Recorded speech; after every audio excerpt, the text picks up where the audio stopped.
Salut à toi, aujourd'hui j'aimerais te parler de vivre dans des hôtels et comment finalement ma vie a plus ou moins changé au bien finalement, même au très très bien et en étant beaucoup plus productif en vivant dans des hôtels pendant un an, presque un an et demi.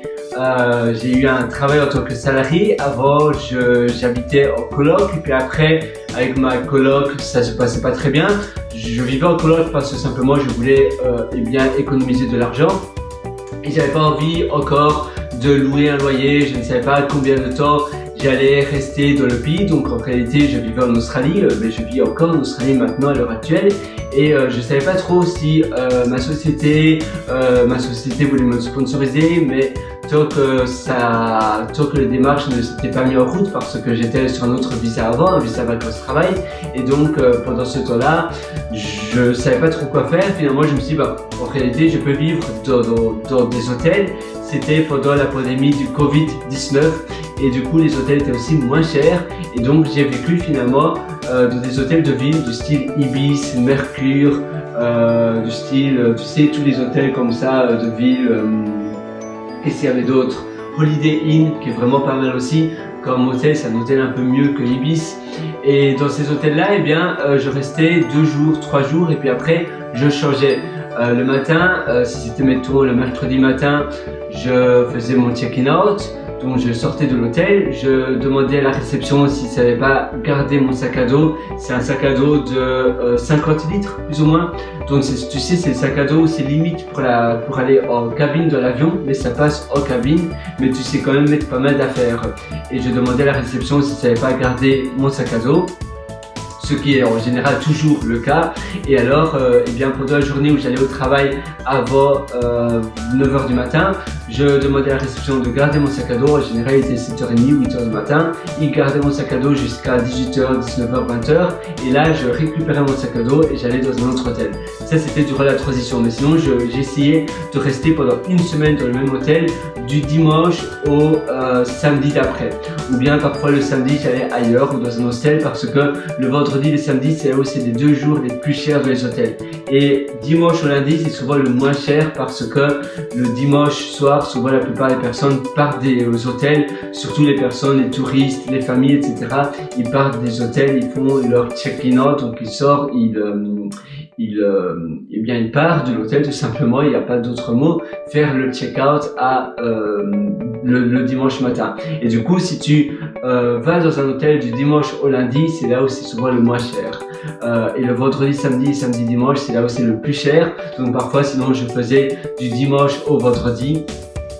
Ça dépendait, mais le fait d'aller dans des hôtels, ça me permettait d'être très productif parce que, eh bien, je ne devais pas m'occuper du nettoyage, c'était toujours propre. En général, tu peux demander que la personne, le housekeeping, nettoie ta chambre tous les jours. Parfois, si tu restes longtemps, ils ne le font pas tous les jours, mais alors tu demandes qu'ils nettoient ta chambre environ tous les jours et ainsi c'est toujours propre. Tu es dans des environnements différents parce que je changeais souvent d'hôtel. Je retournais aussi souvent dans des hôtels que j'aimais bien où les prix étaient assez avantageux et alors ils me connaissaient bien. Donc le prix était avantageux, les personnes de la réception te connaissent après. Si tu vas pendant 5, 6, 10 fois d'affilée dans le même hôtel, parfois je renouvelais directement la chambre. Je réservais sur un site de Booking parce que c'était moins cher, ou bien tu demandes à la réception qu'il, si tu trouves le prix sur un site du style Booking, Agoda, ou bien tu as Trip aussi, trip.com, donc trip.com, et là si tu vois le prix qui est moins cher que le prix qui te demande à la réception de l'hôtel, tu peux leur montrer le prix affiché sur son téléphone et ils vont s'aligner avec ce prix là. Ou bien tu réserves et souvent tu peux directement réserver sur le site de réservation et puis après tu vas à la réception et souvent ils vont te garder dans la même chambre d'hôtel. Comme ça, tu ne dois pas aller dans une autre chambre. Mais moi, j'aimais bien changer souvent, aller dans une autre chambre. Les chambres n'étaient pas les mêmes. aller dans un autre hôtel, ça me permettait d'avoir davantage de créativité. Parce que quand tu changes continuellement d'environnement, eh bien, tu as d'autres créativités, parfois tu as d'autres visions, tu peux faire différents brainstorming. Ça aide aussi à être plus productif parce qu'à chaque fois, en étant dans un autre endroit, eh bien tu as, oui, je ne sais pas pourquoi en réalité, mais pour moi, ça me permettait d'être beaucoup plus productif et j'ai aussi rencontré d'autres personnes qui étaient dans le même cas. En changeant d'environnement, en changeant de chambre, ne fût-ce que de chambre, en changeant d'endroit, en changeant aussi d'endroit dans la ville. Parfois j'étais plus au sud, à sud terrasse, ou bien parfois à terrasse nord, parfois au centre d'Adélaïde. Et du coup, eh bien, je visitais d'autres endroits. Durant le week-end, quand je me trouvais à terrasse sud, eh bien, parfois j'allais au jardin japonais. Il y a un super jardin japonais, South Terrace à Adélaïde, et ça me permettait aussi d'avoir de souffler, d'écouter les podcasts, parfois d'un peu marcher et de me nourrir de mon environnement. C'est vraiment ça, de me nourrir de mon environnement, des alentours, d'avoir de nouvelles idées et de me relaxer, d'avoir tout simplement m'apaiser. Et ça aide aussi énormément. Et j'ai été finalement dans énormément d'hôtels différents. Je les ai quasiment tous testés à des prix de gamme différents aussi. Parfois ils étaient plus loin, donc je marchais aussi plus loin. Ça dépendait où ma société se trouvait. Ma société a déménagé de bureau aussi. Maintenant elle se trouve dans des bureaux beaucoup plus grands qu'avant. Mais c'était vraiment une expérience fantastique. Maintenant j'habite dans mon propre appartement. Mais je ne regrette pas d'avoir eu cette expérience-là. Avant, j'habitais en Nouvelle-Zélande et là, c'était souvent dans des hostels que je restais, ou bien dans des résidences étudiantes, souvent durant les vacances, les grandes vacances. Eh bien, dans les grandes vacances en Océanie, c'est justement l'opposé qu'en Europe. Ça veut dire que ça commence au mois de novembre, décembre et ça se termine au mois de février. En Europe, c'est du mois de juin à septembre, donc tu vois, c'est différent. Mais durant les grandes vacances ici en Océanie, tu peux aller aux résidences étudiantes et en réalité, en Australie et en Nouvelle-Zélande, les résidences étudiantes sont assez différentes. C'est des grands bâtiments, parfois ça fait partie de l'université. J'étais resté à la résidence étudiante de Victoria University à Wellington. C'était vraiment bien. Ça s'appelait, je me souviens plus du nom, mais c'était aussi vraiment au centre. Mais je ne me souviens plus du nom. Non.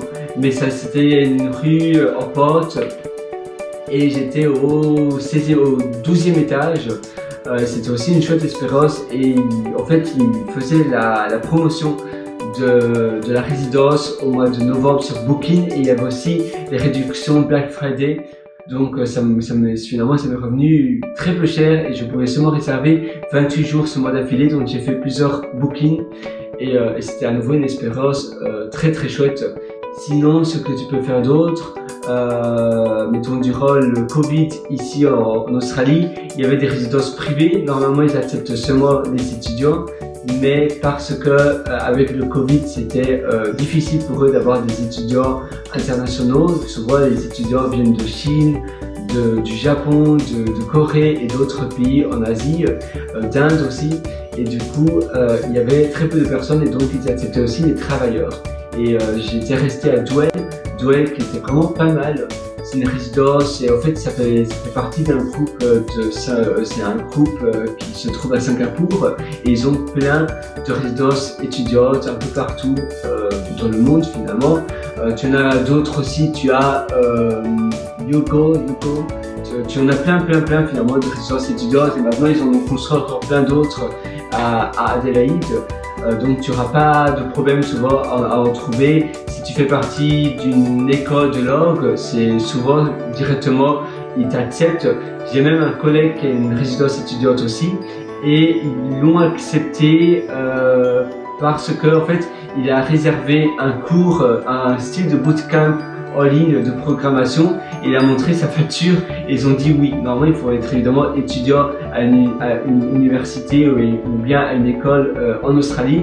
Mais là, je sais pas, c'est un cours, tu sais, des styles Udemy. C'était pas Udemy, mais c'était un cours privé de bootcamp sur un an. Et il a montré sa facture comme quoi il était étudiant sur un cours de programmation. Et voilà, ils ont dit oui. Ça s'appelle Upscale, je sais plus le cours de programmation qu'il suit. C'est un cours de JavaScript.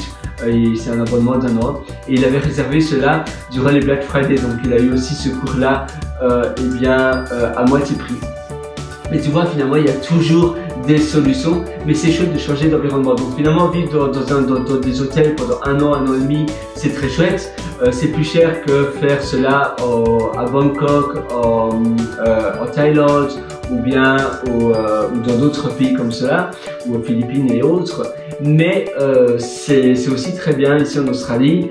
C'est une expérience que je referai certainement parce que rien que le fait d'avoir une chambre propre, une machine à café où tu dois pas te soucier de l'internet, de l'électricité. Parfois il y a des bains et ça c'est génial aussi pour faire des brainstorming.